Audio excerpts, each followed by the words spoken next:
in terms of the human relationships, the juxtaposition of one person to another, the form and the content. All right, why don't you knock off the bullshit and get to the point? Hey kids, it's time for pizza and pop culture with our Rogues Gallery of Talent. Coming at you on location from Eastside Pizza in Wallingford, Connecticut. Now serving up geek pizza with extra cheese. Hello. We are back. Show 9, we're a little late. I know we were supposed to drop one for July 3rd, Independence Day, but, shite happens, man. Oopsie doodles? Oopsie doodles. He dropped one, Keith. Doodles there. Yeah. So we're back anyway, and we have our cavalcade, our cast of thousands here. This week we have with us Mr. Jude Breidenbach. My God, it's full of stars. Next to him is the dashing and effervescent Edson Gomes. Hello, everybody. And next to him is our old standby and fountain of knowledge, Mr. Peter Bradley. Hello. And I would be the host this week, Mr. Shitty Chicken. Just a quick reminder before we let's get our housekeeping out of the way here. Our website, pizzapopculture.com. You can find us on the stupid social media that we all hate, Facebook, Twitter, and whatnot. And, we're looking for subs here. We need some subs. It's a rough climb to that first 100. So, tell all your friends and get them to hit subscribe, even if they won't listen, because it will help. So you should listen. Well, you should listen, but, you gotta listen. You're missing out. Well, if you can hear us now, you're obviously listening. That's Get true. Your friends That's and very family true. And loved ones. And even people we you have don't the love. secret to life after this show. And click, they've just tuned out. So I was trying to keep him in. Yeah, I know. It's a rough life. So this first segment, we're going to kind of do not so much up-to-date news, because by the time this gets posted, I'm looking at it later this week. We're recording this July the 7th. We're just going to talk about things that have kind of hung around in the news maybe for the last couple weeks that we deem semi-important on a regular-ish basis. Before, though, and Jude's been part of this with me, we lost two of our new friends last month, 2 weeks apart, literally 14 days apart. Denny O'Neill and Joe Sinnott. Now, Jude and I, if you don't know, you've heard the commercial playing ad nauseum on this show, have been working on a documentary for the last 4.5 years called the Charlton Movie. It's about Charlton Comics from Derby, Connecticut. And actually, Pete, you've been on a few of our shoots as well. I have been. And part of what has been great about the project is that we have formed relationships with a lot of the comic book creators that we feature in the film. And two of them, one was my personal hero growing up, and I just couldn't wait to meet him. And I remember the day he first called me on my phone, and I was pumping gas on the Berlin Turnpike, and the phone rang, and I pulled it out of my pocket, and it said Denny O'Neill. And I had to compose myself before I answered it. And the man had me laughing for an hour on the phone. He was a brilliant man. He passed on June 11th, 3,435 story credits. Wow. 55 years in comics. His first credit was Millie, Tony, and Chili's Sensational Sports Clothes from Millie the Model, Marvel Comics. It was a one-page story. That really rolls off the tongue. It really does. He did that in July of 1966. And his last credit will be this month in July. It's one of the DC facsimile issues. It's a reprint of Green Lantern 85 he did with Neil Adams. If people who don't know which Green Lantern that is, it's got a famous cover in which he screams, "My God, my ward's a junkie." Yeah, that was such an amazing story. I can't believe they delved so deep into that at that time. It was like 1970? 71. It's actually I have it right here. It was June 24th, 1971. They really went into the nitty-gritty of drugs. I mean, at first I think there was something with he was saying, "Oh, I'm undercover," or Roy was saying, "I'm undercover," trying to make up for the fact that he was doing shooting up and right. And just had to admit it, and he was hooked. Denny and Neil were notorious for what they did with Batman and the Green Yeah, Lantern, Batman. Green Arrow Yeah. stories back then. So Denny, he was the first one to agree to do the documentary, and I love that man. And spending a day in his house was something I'll never forget. And then 2 weeks later, on June 25th, we lost Joe Sinnott. Right. Joe was actually became a really good friend of myself and my co-producer Jackie's.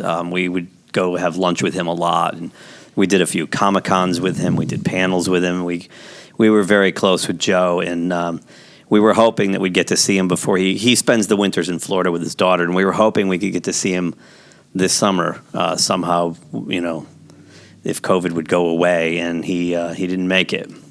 Yeah. Joe has 9,088 story credits to his name, 72 years in comics. And he still was doing stuff. He was still working right up till the end.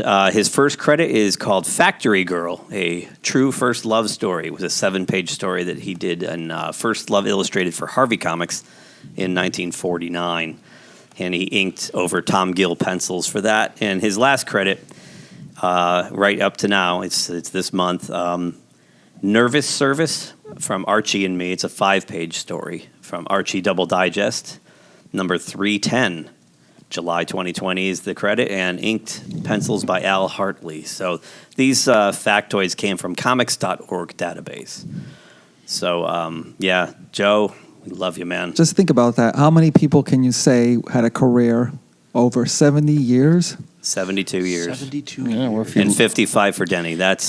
And even when we interviewed him, I'll tell you, he had the spirit of a 25-year-old or whatever, 20-year-old. He was, enthusiastic still about doing what he loved to do, which is pretty much, still working on Spider-Man in the Sunday comics. So anybody who's opened up a newspaper and read the comics and saw Spider-Man, he worked on that. Right. Yeah, he was inking that, and he's just a wonderful guy. And the last time I was with him, we took a photo with him, and I said, "Hey, Joe, I'm going to get a cup of coffee. Do you need anything?" And he said, "Get me a new body, Keith."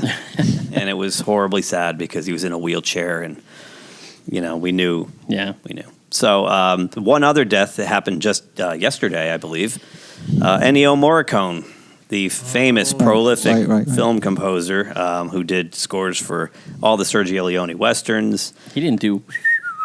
Yeah. Yes, he did. Yes, he did. He scored for John Carpenter's The Thing. Is that too loud? Sorry. John Carpenter's The Thing, and most recently known for The Hateful Eight, which he was... Hateful Eight? Given an Oscar for. Yeah. So, everybody knows John Williams and Jerry Goldsmith and Alan Silvestri and James Horner and guys like that, or who's the Batman? Hans Zimmer, or Danny Elfman. Yep. But Ennio laps them all. That's so right. What he had 200 and something films composed, or 500 films. I forgot what the number was. So speaking of Batman, heavy rumors. Have you seen these? We got. Before we get into the Bat rumors, I'd like to also report on yet another death. Oh. Officially, today? as of this month. As of this month, Funai, which manufactures VCRs in China, the VCR is officially going away. Oh. Which started in No way. 1977. Funai, which makes VCRs for Sanyo in China. The units sold 15 million units last year, and has dropped to 750,000 units. So basically, they've opted that VHS has finally died. Had its lifespan. Let's have a moment, shall we? Yeah. But you know what? Like anything, all that vintage stuff always comes back. Well, just like record players. I think it's funny because how many in the last couple of years you have younger production people asking, "How do I make this look like VHS?" Yeah, right. And my answer on forums is always hilarious. like, "Record it to VHS." And as of this month, that's a thing of the past. That's funny. Wow. Do you think VHS tapes are worth money now? Some of them already are. We got those old Disney movies, Yeah, some old Godzilla tapes go for hundreds upon hundreds of dollars. Wow. Yeah. So hold on to your VHS tapes. They might be worth money in about 100 years. Okay, moving right along. Bat rumors. Bat rumors. Not just have we heard recently that Michael Keaton may be returning. Also God. now, Is Alfred? Batfleck. No, Batfleck. Batfleck. Yep. You're wearing the shirt, Batfleck. I know. Out of a claw machine. Apparently, the rumor is that they're in talks with Michael Keaton, and he might come and play Batman again in the Flash movie, and they're going to do the Flashpoint Paradox story, which will introduce the multiverse to the DCEU, and then they want to do a Batman Beyond spinoff from there with Keaton. And then, hot on the heels of that, comes Batfleck news that he might do a movie for HBO Max. God. And then I read yesterday that if the Justice League Zack Snyder cut is successful, they're going to let Zack Snyder take the DCEU back over again. Right. And that goes along with Ben Affleck becoming Batman. Those two go together. Right. Now, I've actually heard both that he is coming back and that he absolutely is not coming back. I've not heard the not part. I think that only like one or two sources are actually reporting that is coming back, and everybody jumped in on that. And that he's actually said in some cases that no, I said I'm not coming back, and I meant it. But the Snyder cut is going to be the tell-all. Tell-all, right. Now, do you think Zack Snyder's going to keep that dark Watchmen tone with everything, or do you think he'll have to like lighten it up a little bit? Well, he has said that his Snyder cut is going to be with absolutely no studio interference. Right. So it's going to be however he wants it. If he wants it dark, he's shutting the lights off, man. And I've also heard to that point that he got dinged a lot for Superman because Superman is not even close to what Superman should be. But he said he was building toward that, and that his cut of Justice League is going to bring Superman to that point, so that Man of Steel 2 would bring him to be more of the Christopher Reeve style Superman. Oh, okay. That this is a story arc that he had planned for Superman that he never got to finish. Well, let's hope. No, exactly. Speaking of old superheroes returning into their tights, Tobey Maguire, did you hear this one? No, please don't tell me. As of today, Bounding Into Comics dropped a story. MCU Spider-Verse movie will see Spider-Man die and Miles Morales replace him. So it says this guy Mike Sutton had a scoop on the 4th of July that Spider-Man will die and Miles Morales will take up the reins in a Spider-Verse film. The Spider-Man that will die will not be Tom Holland's Peter Parker, but Tobey Maguire's Spider-Man from the original Sam Raimi films. The rumor details that a Spider-Verse live-action crossover film featuring Maguire, Garfield, and Holland's Spider-Man character. Tobey Maguire's version of the character will end up dying. Goes on to say that Mike Sutton says he revealed that current plans were to bring back Tobey for one last swing as the amazing Arachnid for Into the Spider-Verse, which could have him teaming up with Holland and Garfield, quite possibly under the supervision of original Spider-Man director Sam Raimi, and that Tobey will die in endgame heroic fashion. But didn't they do that story in Into the Spider-Verse? Well, yeah, but Peter Parker didn't die. He was Peter fat and old, and yeah. That's right. The Chris Pine one did, right? Of Miles Morales' Earth died. Right, which was Chris Pine. Right. Yeah. So I don't know. That I kind of like that. Yeah. I was like, well, why not? It sounds. I haven't heard that, but that definitely sounds like if they could get it to work. They should call it Spider-Verse Cash Grab, because that's clearly what they're doing there. Of course. But I think a lot of it is because when something like the Spider-Man property, which they sold the rights to Sony, and Sony rebooted it twice before then making this deal with Marvel and rebooting it for a third time, there's confusion out there as to why there's been so many different Spider-Mans, and this would be a chance to kind of fix that and let everybody know. Well, like I was saying, it seems like it's like a Crisis on Infinite Earths, right? Where they totally have to keep on recycling it and having it make sense. It's a multiverse, right? Which seems to be what is in vogue now. With Doctor Strange is going to introduce it into the Marvel multiverse, right.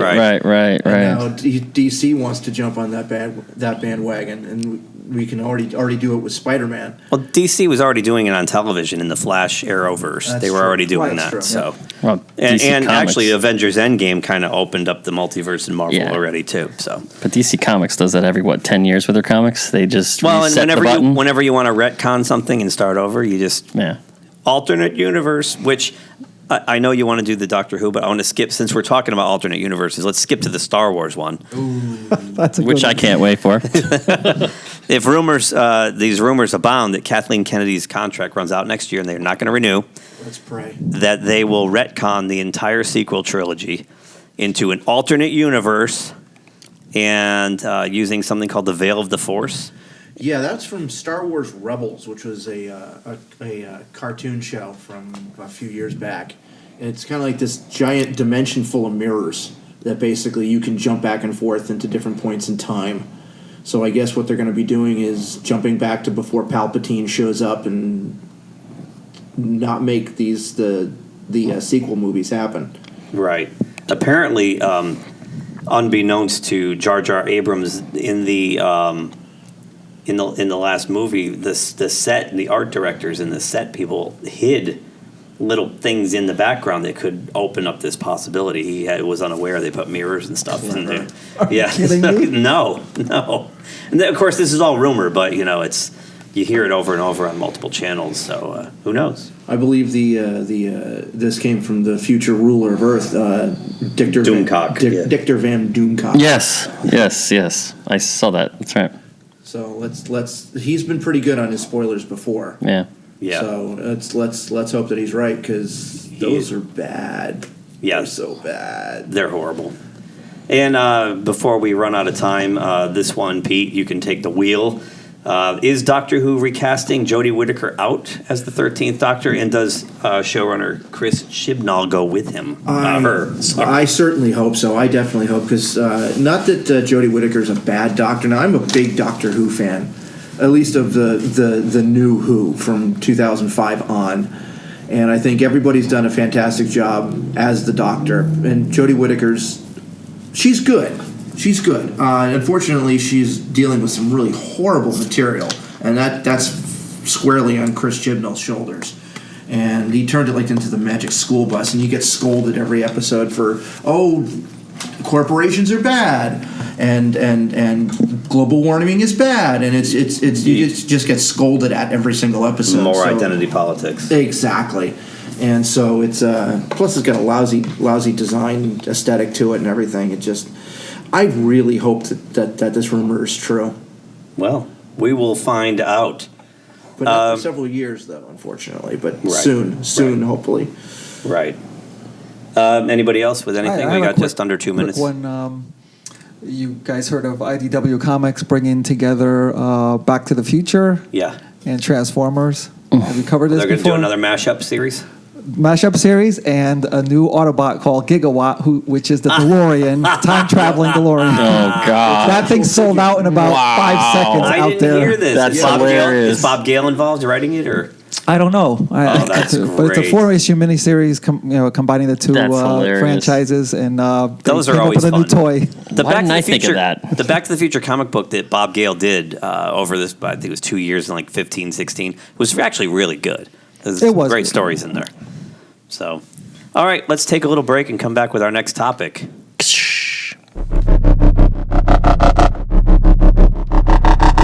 Hi there, this is the Manster, one of your humble hosts from Pint of Comics podcast. What is Pint of Comics, you say? Fair question. Pint of Comics is a weekly pop culture podcast with a mission to explore humankind's greater geekdom and report our findings back to you listeners every week. We explore movies, games, TV shows, comics, local events and conventions, and so much more. We'll tell you just what we think of all the stuff that makes life fun or at least bearable, and hopefully make you laugh, chortle, cackle, bust a gut, or even just chuckle while doing it. So join me and my fellow hosts Ganache and Sir John every week.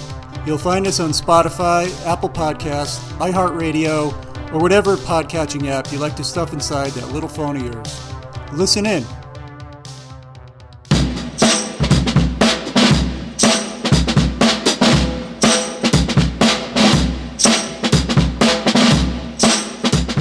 Show 9, feeling fine. We are back from break. Thank you, John Amenta, for sending that new promo for Pinto Comics. And, if you're sick of listening to us, which I wouldn't doubt, listen to our friends. Pinto Comics goes to the stratosphere. 4:30 movie, Inglorious Trexperts, and Best Movies Never Made. They are good shows. And there's a lot of other good shows out there, too.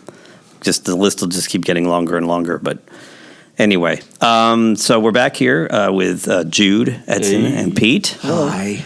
And you guys remember when you got sick, quote unquote sick, and you stayed home from school and you'd lay on the couch and watch game shows until the soap operas took over? Very fondly, actually. Yeah, it seems like those have all gone away, you know? Like, you don't see the wall-to-wall game show thing anymore. Yeah, you know, now that you mention it, I mean, yeah, soap operas are still a thing, but game shows, yeah, now that you mention it, they've kind of fluttered away. Right. I mean, you know, they say things like The Amazing Race or Survivor are game shows, but are they really, or are they just reality TV veiled as game shows? They're evolved game shows. Yeah, sure they are. They unevolved. Yeah, right? That's so, highly scripted game shows. So, you know, and you have Game Show Network and Buzzer and things like that. But, you know, they have a couple new shows, but they don't seem as, I don't know about you, but like when I'm watching Game Show Network and one of their new ones comes on, I turn the channel. I'd rather watch old Family Feuds. Alan brought up a great topic about game shows and kind of where have they gone and why have they gone. And I think it's a great topic. Thank you, Alan. Thank you, Engineer Alan. Anytime. So... I found this article on tvguide.com, and I'll put it on our social media and whatnot. But there's the top 10. We'll run down the top 10. I got a few factoids, and I'll just throw stuff out at you guys, and we'll spitball this. Number 10 is the Newlywed Game, created by Chuck Barris, known for The Gong Show. I miss The Gong Show. I love The Gong Show. Remember The Gong Show movie? I do. What? 1980, The Gong Show movie. What? Yeah. No, it's true. I know there was a movie called The Quiz Show, right? Quiz Show is a great film. It's based on a game show called 21. Chuck Barris, it launched in July 11th, 1966. It featured Bob Eubanks as the youngest game show host ever. Really? Yeah. In 1977, it went into syndication. And then in 1988, Paul Rodriguez took over. In 96, a guy named Gary Kroger took over as host. And then in 2009, Game Show Network launched their own version with Carney Wilson as host. But the Newlywed Game, anybody remember watching that? Vaguely.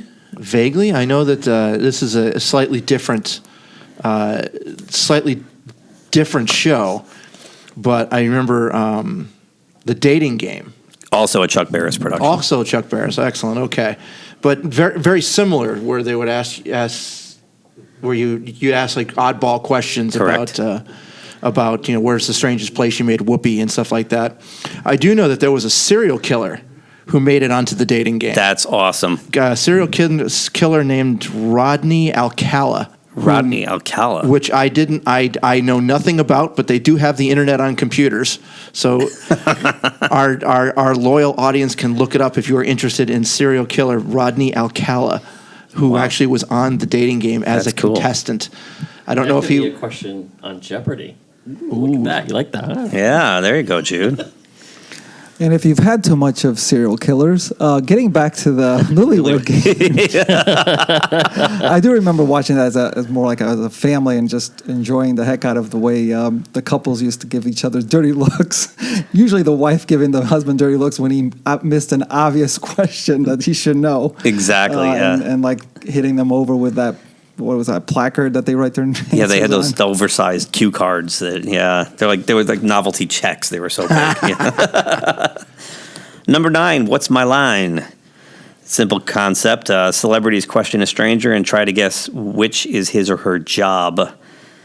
So, a lot of celebrities were on that. Debuted in 1950.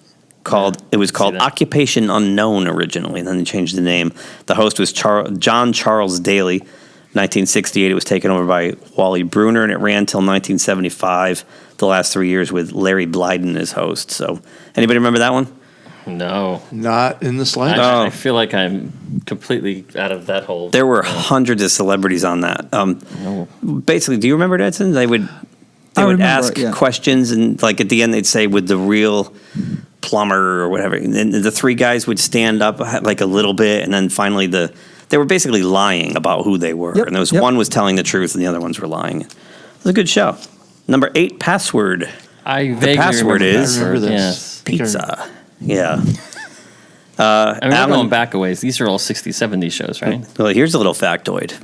The host, Alan Ludden, met his wife Betty White on the set of this show. The Betty White? Yeah, The Betty White. Oh, wow. Yep. So he was the first host and debuted in 1962. He died in 1981. He was succeeded by Tom Kennedy, and it turned into Password Plus in 1979, Bert Convy in 1984, Super Password, and Regis Philbin took over in 2008 when it became $1 Million Password. Regis. Sorry. So, long-running show. Anybody remember that? I saw one recently on Game Show Network with Barbara Eden was on it. Oh, you're going back a ways. Yeah, you're going way back a ways. Yeah. What age did she look like at that game? She was in genie mode. Yeah. Oh, wow. She was beautiful. Yeah. It's a great show. What's funny is how it's a difficult game because you have to kind of, you have a word and you have to try to get them to guess the word without giving it away. Right. It's not easy. Oh, yeah. Yep, I think this is coming back to me now. Like if say we were playing Pete and I knew the word was rock and you had to try to guess it, I would say like stone, gravel. Wait, isn't that to get you to say rock? What was the pyramid? What was that one? $1,000 pyramid. Yeah, that's right. $1,000 pyramid. Yeah, that kind of had the same. It kind of wove that into it. Yeah. That's not on our. It's farther on the list, but it's not in the top 10. Number 7 was Hollywood Squares. Oh, yes. We all remember Hollywood Squares. That was pretty recent. That was going up till pretty recently, wasn't it? October 17th, 1966, with host Burt Parks. In the 80s, 86 to 89 was John Davidson. Remember John Davidson? Yep. And that's incredible. 1998 and 2000 to 2004, Tom Bergeron from America's Funniest Home Videos took over. Yes. But the 60s and 70s versions were the most popular. They had Peter Marshall, Rose Marie, Charlie Weaver, and who could forget Paul Lynde? Paul Lynde in the center square. Exactly. That was the idea, was that they would ask, you'd pick a square, you're playing tic-tac-toe. Tic-tac-toe, basically. And the celebrity in the square you picked would tell you either a correct or a false answer to your question. Or to the host question. And then you had to guess if they were lying to you or not, and if you were correct in that assumption that they were lying or not, then you would get either the X or the L. Correct. Okay, I do remember this. And if you were wrong, you get the opponent got the square. Right. Number 6 is the only modern game show on this top 10 list. It's Who Wants to Be a Millionaire? The 1999, August 16th, 1999, only ran till 2001. Regis Philbin. Insanely popular, and it was actually stolen from a UK UK game show. You're absolutely right. I remember that. Yep. And then in September of 2002, Meredith Vieira relaunched it in syndication, and it's still running today. Is it still running? I think so. Yeah. I see it. I see it. I haven't seen that in years. But yeah, that was a pretty popular show. It was always kind of funny though. Like, it started like you had the dollar question. Which one? It would be like, and when they messed it up, that was the funniest thing. It would be like, you're a dumbass. No, that's like the simplest question you could have. It would be like, what is not a number? 1, 7, 9, or green? And you had those two things. You got. I'd like to ask the audience. Yeah, the audience, and then call somebody at home. Yeah. It was kind of cool. And the half and I half. always wonder if they didn't pick up what would happen. And they're like, "Oops." Does that ever happen? If they didn't know. I don't remember that happening. But I think what's most memorable to me about it too is the production value. It was like a bombastic and and all the light changing. Yeah, very dramatic lighting changes. The big sweeping camera moves. Right. The lights used to come down. Yeah, suspenseful music as you got to the. Right, they had that little heartbeat music while they're thinking. That's right. Yeah, I remember a guy that won it all, and he got to the last question. And he's like, well, I like to call home. It was one of his lifelines. It was just to tell his father, I just won. I know what the answer is. I just wanted to let you know. Oh, that's awesome. And then he went out to answer the question. That's awesome. That's great. He didn't want any help. I think what made it work, and I've seen the Meredith Vieira versions, and it's fine as a game show, but it was Regis. Regis just had that personality, and he was just that likable. Yeah, but I always thought William Shatner should have been the host. Do you think this is the right question? Tell me. I don't know. Number 5. A millionaire. Who wants to Come be on a down, millionaire? Jude Breidenbach. You're the next contestant on The Price is Right. Number 5. Who doesn't know how that game works, right? So debuted in 1956 with a host named Bill Cullen. Ran to 1965 with him. And it rebooted in 1972 to present. And, of course, with Bob Barker going all the way until... Get your pet spayed or neutered. Yeah, until Drew Carey took over. Yep. So... Number 4, Match Game. Everyone remember Match Game, right? Gene Rayburn, he had that little microphone that was like 4 feet tall. Sort of. Really Oh, yeah, thin. with a little tiny ball on the end of it? Yeah, the little ball on the end of it. Oh, okay. So, and they had like 2 rows of celebrities. They were all like D-list celebrities too, and they were all like mugging for the camera and trying to like up their value somehow. And the only one who took the game seriously back then was Richard Dawson. He really wanted the people to win. Everybody else was just mugging it up. But he'd pull a question out and he'd say, dumb Dora is so dumb. How dumb is she? Well, she went to go to the store and forgot to bring her blank, and so basically the celebrities would try to fill in the blank, Yep. and then the contestant would try to match to the celebrities. I think Family Guy did a great joke on that. It's like, forgetful Gary is so forgetful that when he forgot something, he drew a blank. So it debuted in 1962 on New Year's Eve. And this is interesting, too.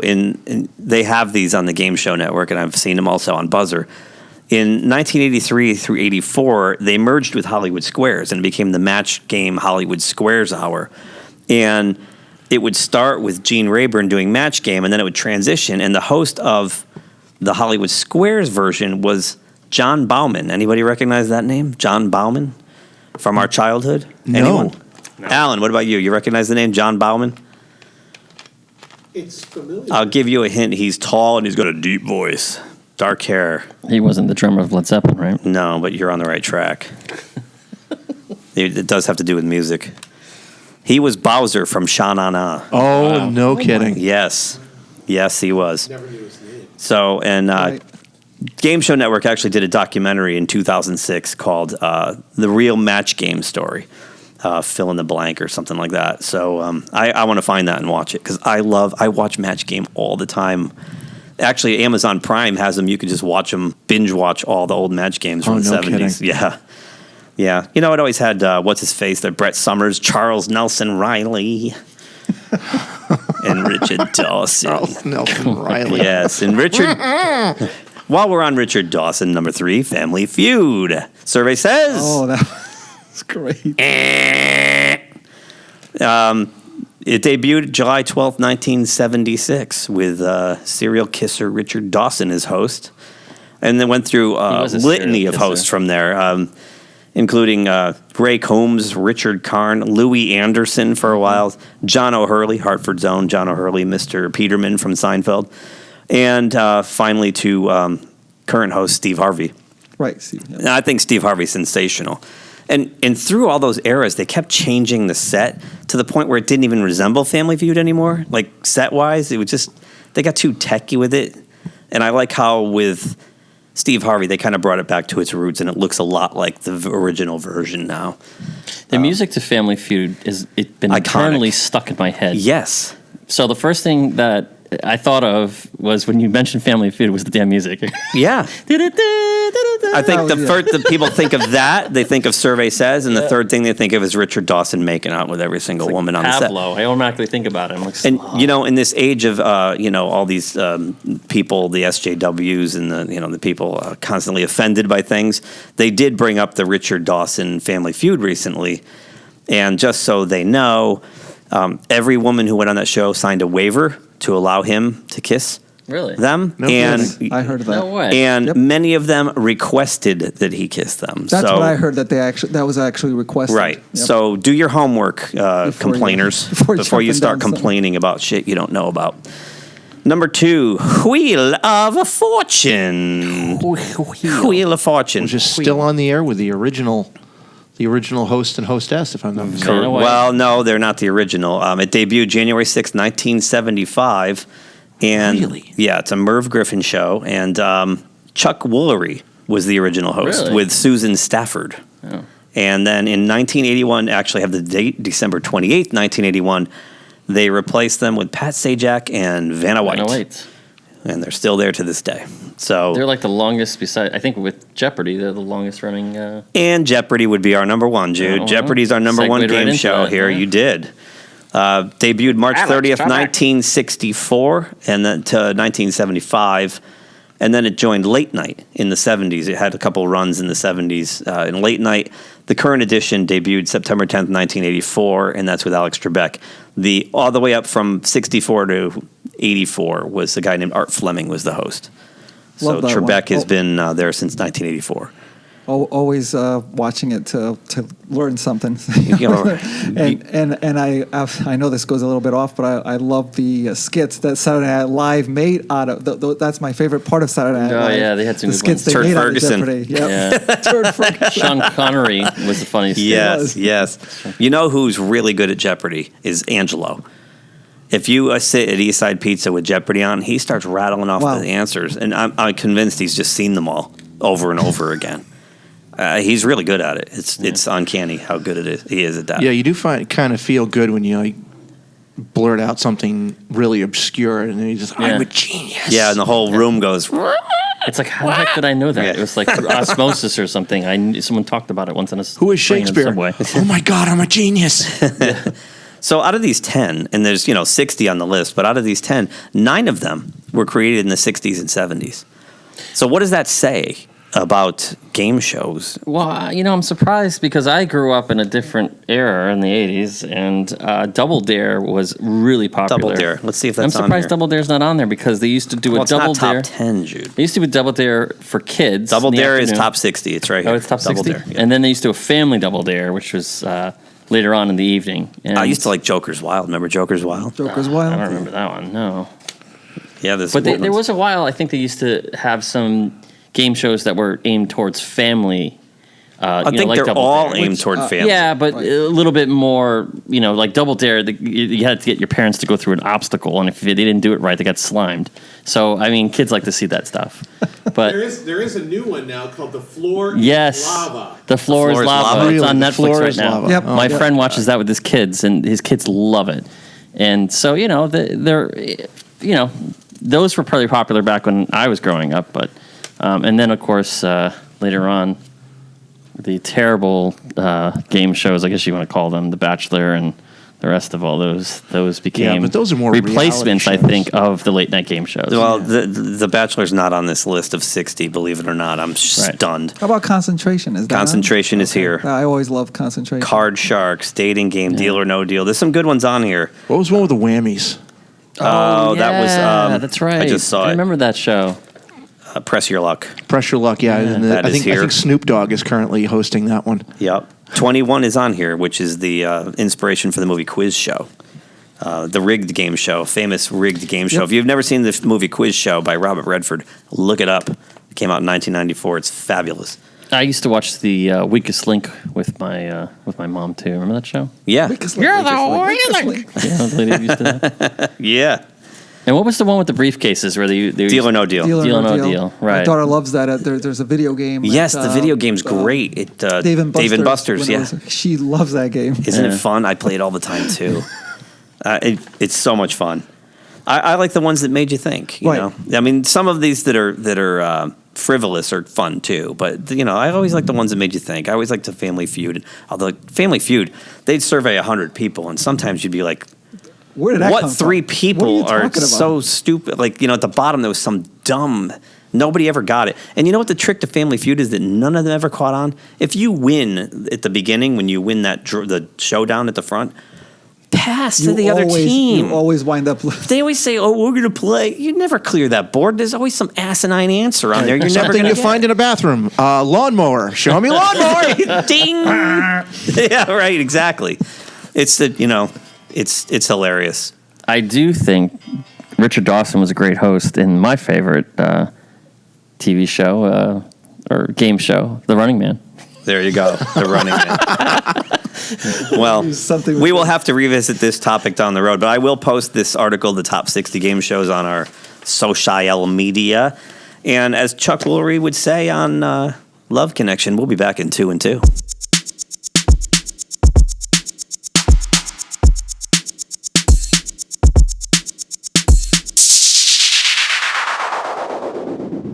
From the galactic depths of the comic book universe comes the ghosts of the stratosphere, ready to galvanize and energize your mind with the latest of comic book news and reviews. And why are you stopping?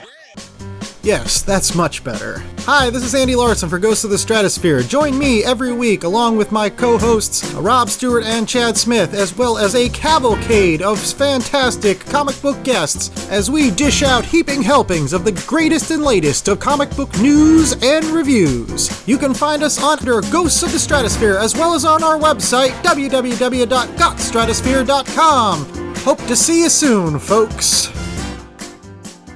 It was the three-legged dog of comics. It was bad. These two gentlemen met in jail, and then when they got out, they started publishing. It should have been mobsters instead of doing what they're doing in comics. Management there was questionable at times. Some of it has to do with people who go to jail. We are sinners. We have corrupted the youth. Stuff that should never have been sold to kids. And then there was Charlton. I couldn't quite tell what they were doing. Charlton was just a hodgepodge of weird titles. What is this? Who am I dealing with? John threw nickels around like they were manhole covers. CATAP.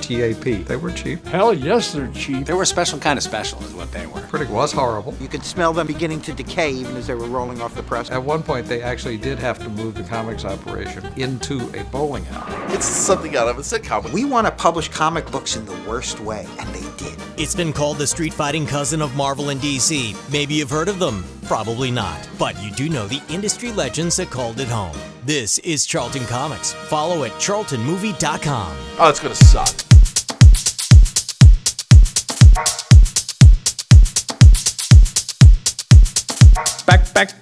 Back. We are back, and we're on our last. There you go, nice, Jude.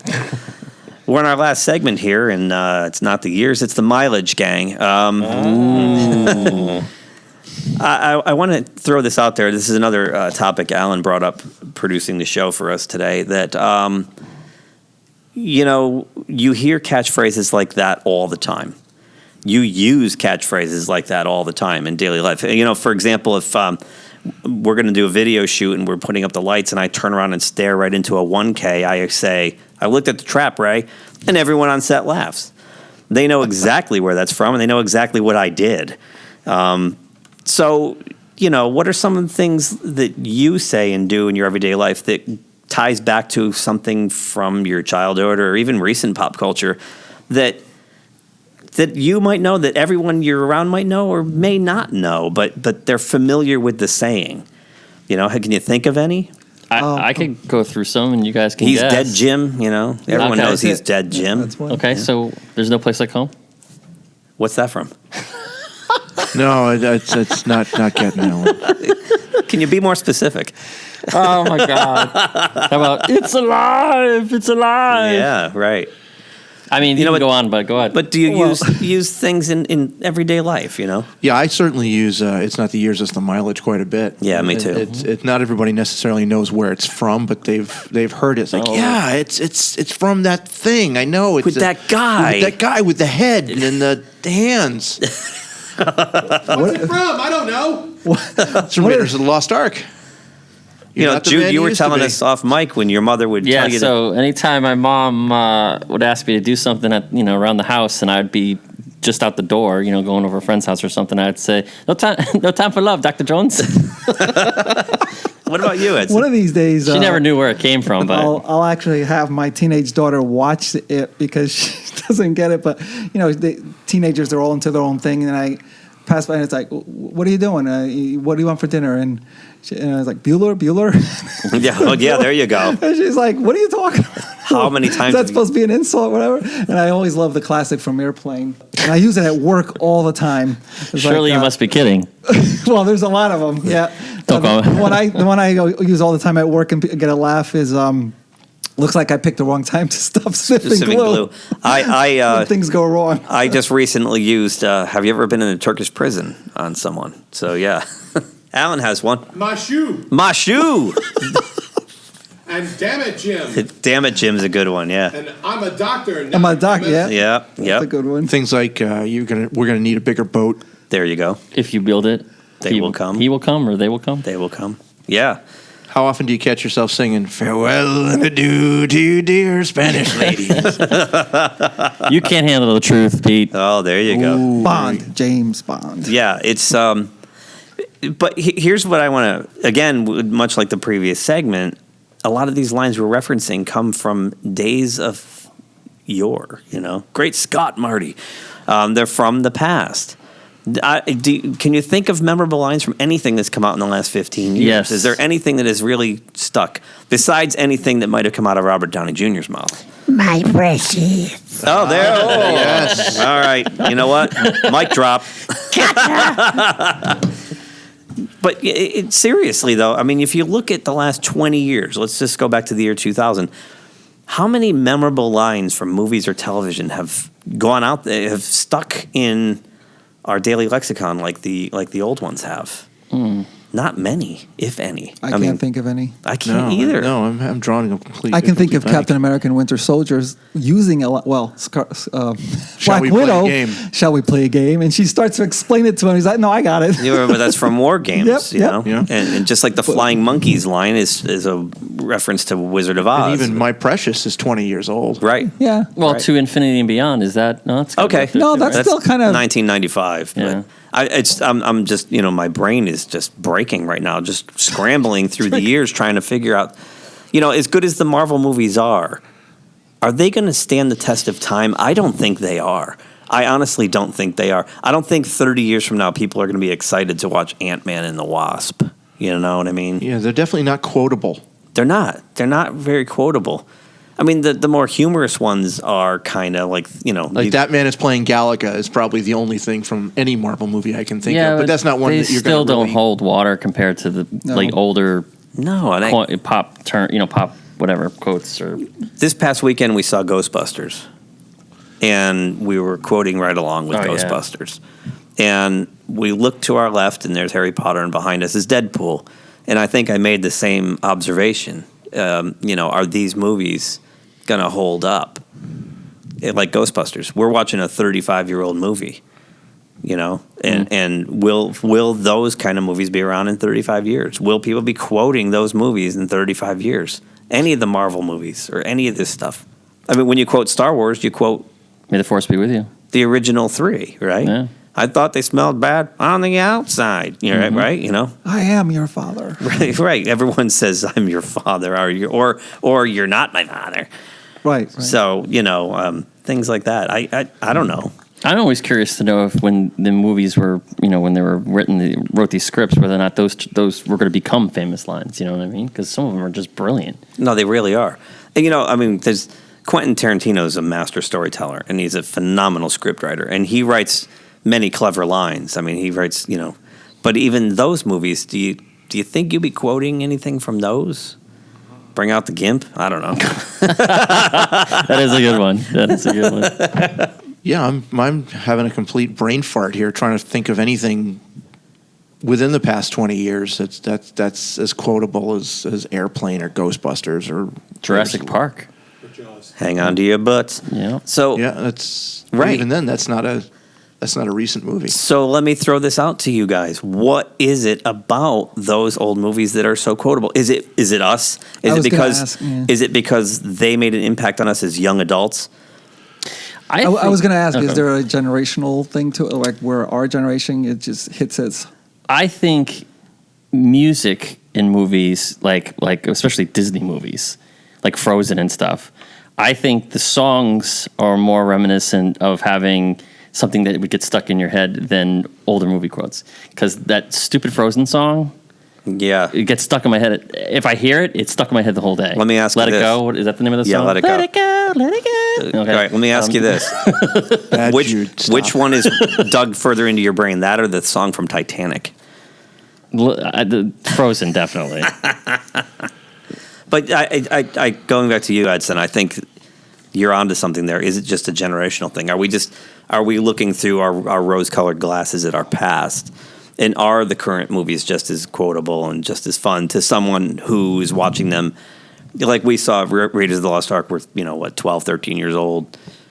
Is someone who's 12 or 13 now watching Captain America just going to start repeating that? It'll be interesting to find out, as like I have a teenage daughter. Is she going to start quote? I mean, she does this all the time on movies that we watch together. but it's not like she's just quoting it because she's just watched it and she wants to relive how funny it was and how we enjoyed it together. But is she going to do that, 20 years from now when she has a kid and I'm like, babysitting my grandson or daughter or whatever, and she's going to say that then from these movies? I don't know. And it's not just quoting it, though. It's using it in context while you're performing a task or at work or something like that. I wonder if it's because we're kind of the first generation that wanted to watch movies over and over again. Think of all of our parents. Does any of your parents ever want to see a movie a second time? No. Nope. No. We were the first generation, I think, that latched onto it and embraced these things as the art that they are, and we got to know them backward, forward, inside, and out. Well, we also had the ability to watch them multiple times due to a home video. Home video, right. So we could see older. That's true. Yeah. But even in the theater, we were the first generation that wanted to go back to the theater multiple times and see that movie again. I remember sitting in the theater all day and watching Return of the Jedi 3 times in the same day. I don't think the previous generations really cared to do that. There was certainly a type of kid that would go and see like the B movies like 5 or 6 times. Sure, but that's true. But it wasn't as so widely accepted that you could see a movie more than once. Right. Well, I'm just thinking, you go see Creature from the Black Lagoon more than once, but what's the line from there you remember? I mean, I know. Look, it's the creature. Walk faster. Right.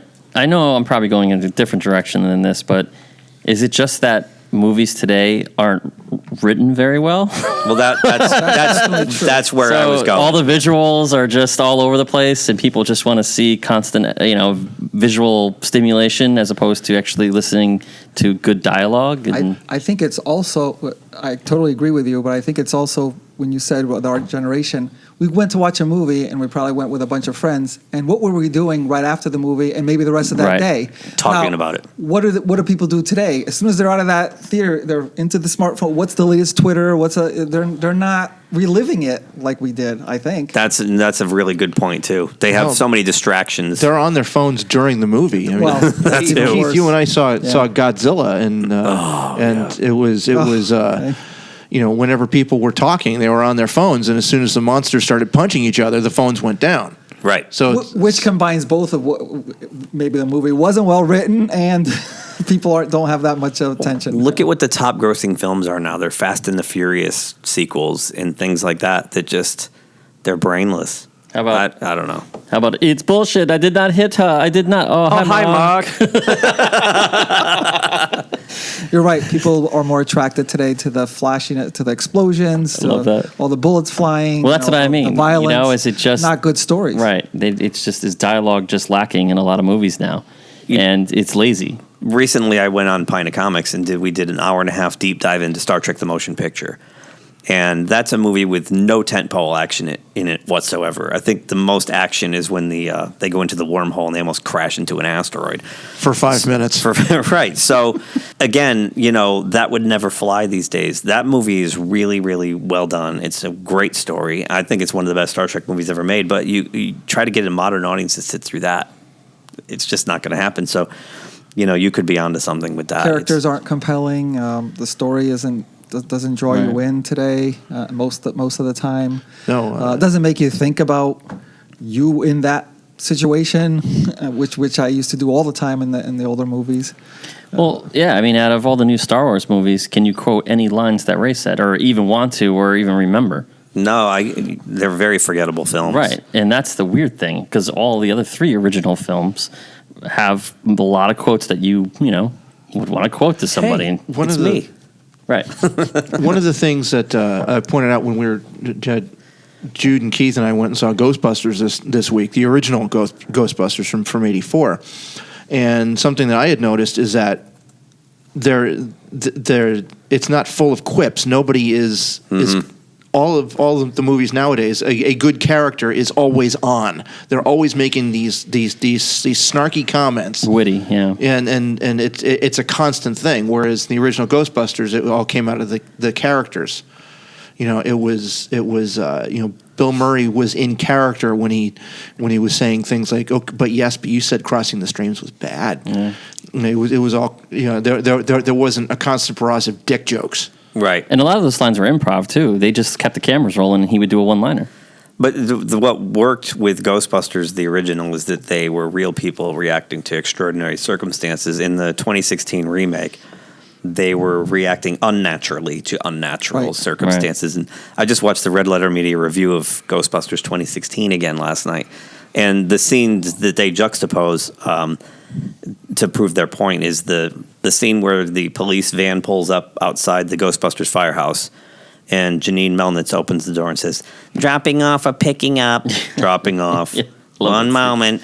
And it's just so natural because it's like, oh, this is a daily, this is what goes on all the time. Right. They come by with some weirdo who's possessed or whatever.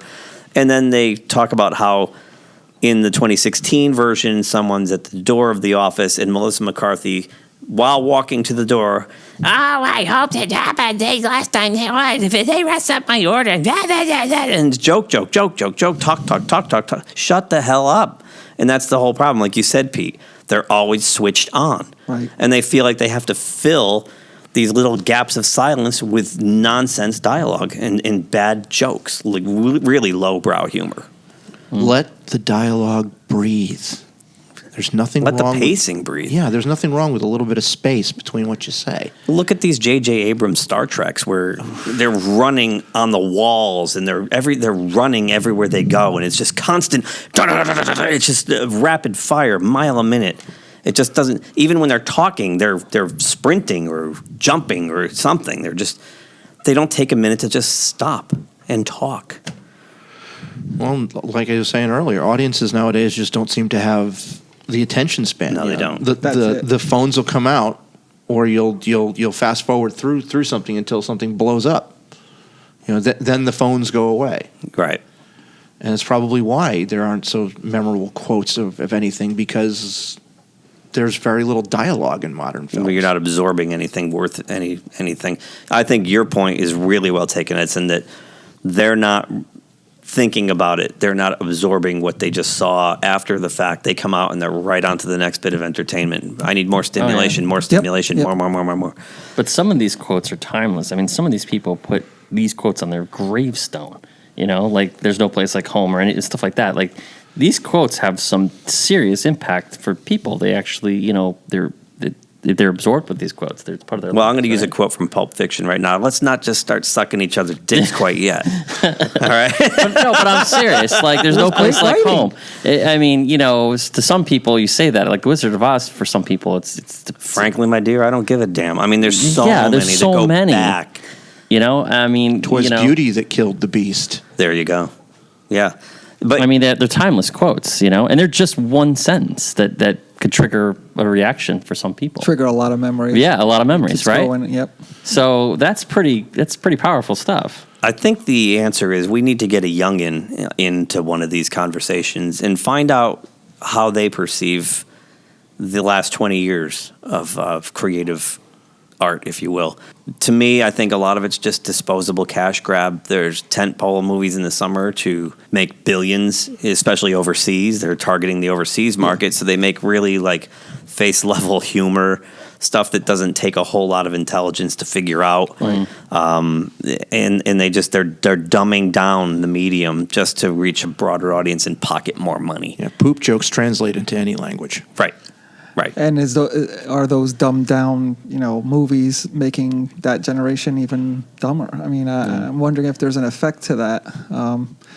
I know there was no quote from this particular show I watched today, but I found myself watching a Twilight Zone episode, like I always do, almost every day, because they're timeless to me. And it was called from the season 3, The Shelter. Do you remember The Shelter? Oh, that's a great There episode. is absolutely nothing. There's no time traveling theory. There's no explosions. There's no space ships or aliens. But yet it was so compelling. Those characters had so much depth to them, and in a short 23-minute story, that's incredible. I couldn't get enough of it. It's a great episode. It's about impending nuclear holocaust, and the one neighbor has a bomb shelter, and all the other neighbors are trying to get in there. Yes. They have to be selective about it. And the way they were all ready to eat friends. each other. They were best friends at the beginning of it, Right. and then like a switch, they turn on each other, and prejudices come out, and it seems so real. And it still works. It's still contemporary. Yeah. All right, we got to wrap this thing up. We'll definitely have to come back to this topic again. And we should do comedian one-liners next time. There we go. Because there's tons of good comedian one-liners. Let's go counterclockwise around the table. Recommendations, Pedro. Well, I've been watching on Comet, the TV station Comet. They've been running the remake of Battlestar Galactica. Oh, the 2004? The old 2004 one. Which Ronald D. Moore. Ronald D. Moore from Star Trek Next Generation, Deep Space Nine. It's a really interesting take on post 9/11 America and a lot of the paranoia that's setting in, because Cylons look human now. They're not these killer robots, which means that anybody, even your neighbor, could be a Cylon. So there's this nice bed of paranoia in this series, and it's a really good watch. Nice. Edson. Oh, continuing my similar theme of recommending comic books, what I have here is the first trade paperback of Ice Cream Man. I don't know if you ever heard of that. No. In comics. So I just recently picked this up. It's now on issue 19, so it's been around for about a year and a half. What's different about this is it's each issue is its own contained story. It's like its own story. It's old school. Old school, right? Exactly old school. Because right now it's always the 6-issue arc or the 12-issue arc. Something like Postal Nailbiter tells a story over 25, 30 issues. I picked it. I really didn't think I'd like it because I got used to having the long story. But they're compelling stories, and they remind me a lot of the Twilight Zone stories. Oh, basically. nice. And there's like a running theme with the Ice Cream Man in it, but he's not. You don't really get why he's involved. He's kind of just kind of like on the Crypt Keeper. Yeah, almost like that. Okay. Nice. Yeah, those 6-issue arcs and 12-issue arcs are designed specifically for sales to a screenplay to turn into a film. So the Ice Cream Man's like the host of each story. Like the Hitchhiker? He's actually a character in it, and the other characters of the story kind of interact with him, and there's something happens where you kind of start wondering if he's behind what's happening to the characters, but he never shows it. He never shows his cards, so I'm still trying to figure it out. That's interesting. Yeah, Jude. I've been watching Unsolved Mysteries. The Netflix, reboot. Yeah, Netflix rebooted them, and of course Raymond. I think it's Raymond Burr. Didn't he used to host those? The guy? No, it was Robert Stack. Robert Stack. What did I think Raymond Burr? Anyway, and Ultra Magnus. They're okay. I can deal with that now. Yeah.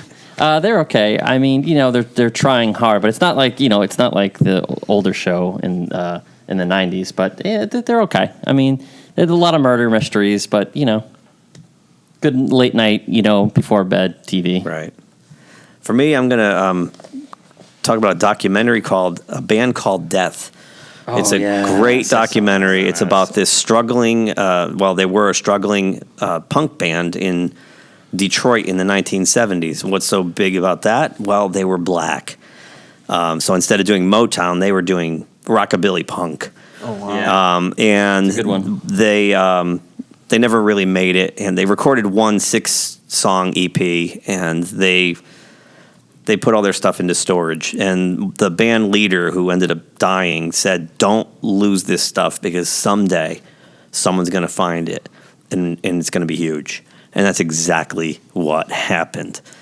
And they became hugely popular, I'd say 5 or 6 years ago. They were touring all the time. And Oh, wow. Yeah, dude, you watch this documentary, you're going to want to run over and hug these guys. Yeah. It's a really good feel-good I highly story. recommend it. It's really good. I remember you recommended it to me, and I watched it right away. It was unbelievable. Yeah. What was the name of it again? A Band Called Death. Mm-hmm. So Nice. that's all the time we have for episode 9. Are we feeling fine? We'll find out. Depends on you, audience. So, for Jude, Edson, Pedro and myself, Shitty Chicken. We will catch you guys out in the ether. Engage. They killed the giggler, man. They killed the giggler! They had no business doing that. None.